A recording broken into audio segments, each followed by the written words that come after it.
कश्मीरियों की आजादी के लिए पूरे जंग को सड़कों पर निकाल के और ये ऐलान तक कर दिया है कि कश्मीर की आजादी तक,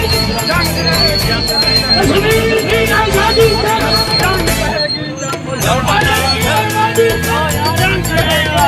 पाकिस्तान का मतलब क्या, पाकिस्तान का मतलब क्या? मेरे भाइयों दोस्तों, हम सुकून से नहीं बैठेंगे जब तक कश्मीर का चप्पा चप्पा आजाद नहीं होगा। हम पाकिस्तान का भी शुक्रिया अदा करेंगे।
और हम सलूट करते हैं अपनी मां को जो शहीद हो रहे हैं और जो जालिमों से मुकाबला करते हैं, दहशतगर्दी के खिलाफ जंग इंशाअल्लाह पाकिस्तान जीतते रहेगा।